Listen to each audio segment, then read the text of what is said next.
जम्मू कश्मीर के पंपोर से ये बड़ी खबर।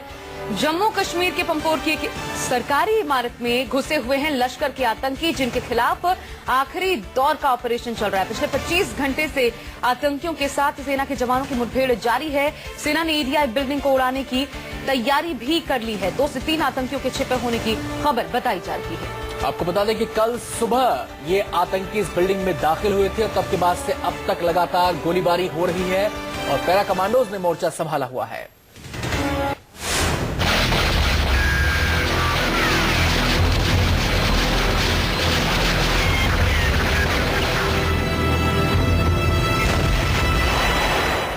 पंपोर की इस बिल्डिंग को चारों तरफ से पैरा कमांडोज ने घेर लिया है।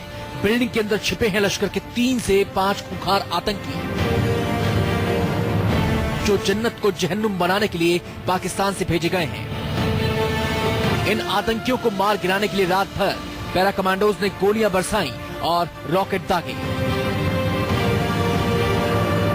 रॉकेट लॉन्चर दागने के बाद बिल्डिंग के कई हिस्सों में आग लग गई। खासकर चौथी और 5वीं मंजिल से आग के शोले निकलने लगे।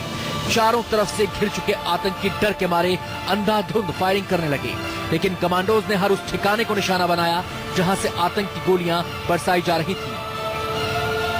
अब जो है ईडीआई बिल्डिंग के बेहद ही करीब पहुंच गए हैं। पहली मीडिया टीम है जो इतने करीब पहुंच गई है ईडीआई बिल्डिंग। कमांडोज इमारत में छिपे आतंकियों को चुन चुन कर निशाना बनाते रहे। देर रात कमांडोज ने आतंकियों को ढेर करने के लिए आखिरी दौर का ऑपरेशन शुरू कर दिया। रात भर दोनों तरफ से रुक रुक कर फायरिंग होती रही। आधी रात हो गई है और यहाँ फोर्सेस ने लगातार रात के दौरान भी यहाँ पूरे इलाके में कॉर्डन डाला हुआ है। जो आसपास का इलाका है वहाँ इसी प्रकार से पुलिस और सुरक्षा बल तैनात किए गए हैं। इस इमारत में 80 कमरे हैं और आतंकियों ने गेट ब्लॉक कर दिया ताकि सेना सीधे बिल्डिंग में घुसकर ऑपरेशन को अंजाम न दे सके। इसलिए कमांडोज हर उस ठिकाने पर गोलियां बरसाते रहे जहां से आतंकी फायरिंग कर रहे थे। और सीधे अब रुख करेंगे, आसिफ सुहाफ हमारे साथ जुड़ गए हैं तमाम डिटेल्स देने के लिए। आसिफ, इस समय स्थिति क्या है? देखिए, एक बार फिर से यहाँ पर फायरिंग का सिलसिला शुरू हो गया है।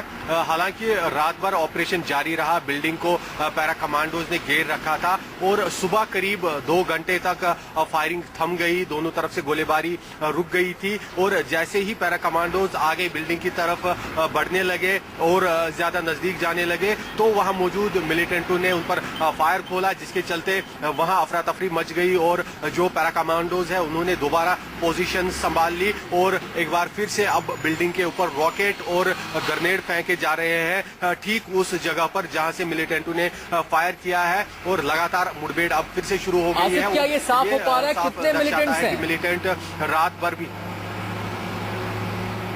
अभी हमने जो वहां पे मौके पर सेना के जवान मौजूद थे उनसे हमने बात की और उनका कहना है कि 3 भी हो सकते हैं या 4 भी हो सकते हैं। ये जो फायर है वो डिफरेंट डायरेक्शन से आ रहा है, कभी बिल्डिंग के दाहिनी साइड में तो कभी बाईं साइड से फायर आ रहा है। तो ये पता चल रहा है कि मिलिटेंट 3 या 4 भी मौजूद हो सकते हैं अंदर।